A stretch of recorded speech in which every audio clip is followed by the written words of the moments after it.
Le symbole, les ailes de la grue, montre la statue avec la signification symbolisant la zone humide de Suncheon Bay connue comme une attraction de renommée mondiale pour les oiseaux migrateurs. Pendant que je visite bientôt la zone humide de Cheon Bay, province de Jeollanam, en octobre 2023, je vous le présente.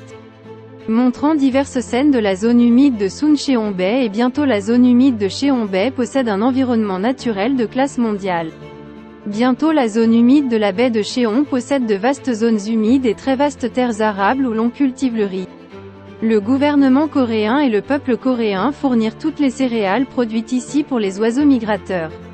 Dans cet environnement naturel, dans les zones humides, les oiseaux migrateurs sont capables de trouver ressources en eau abondante et ils sont capables de trouver tellement de céréales comestibles gratuitement ou sans paiement. Chaque hiver de nombreux oiseaux migrateurs viennent ici, bien comprendre le milieu naturel.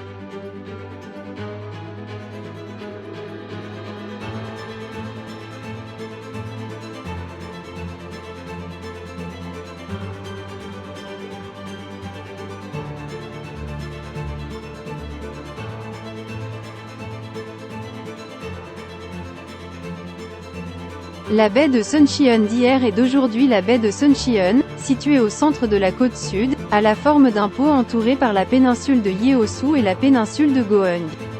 Du point où Dongcheon, qui traverse le centre-ville de Suncheon, et Isacheon, qui coule de Sansamyeon, rencontrent, jusqu'à l'estuaire.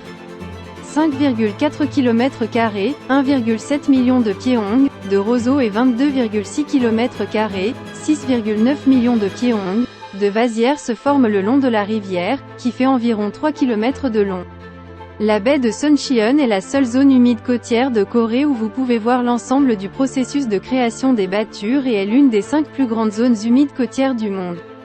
Où coexistent plus de 340 espèces différentes de plantes et 239 espèces d'oiseaux. De nombreuses choses se sont produites avant que la baie de Suncheon ne soit reconnue pour sa valeur de conservation.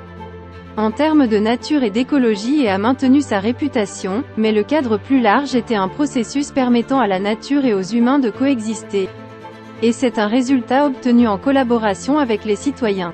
En 1996, 79 grues à couronne noire ont été découvertes pour la première fois dans la baie de Suncheon. Afin de préserver la zone entourant la baie de Suncheon. Environ 5,37 millions de M2 ont été désignés en tant que district de conservation des écosystèmes et 7 bâtiments commerciaux dans les environs ont été déplacés ou réaménagés pour créer une station d'observation des oiseaux migrateurs et une aire de repos. Pour protéger les oiseaux migrateurs comme la grue blanche. 282 poteaux électriques ont été retirés et la zone a été transformée en un complexe écologique pour offrir un lieu de repos aux oiseaux migrateurs.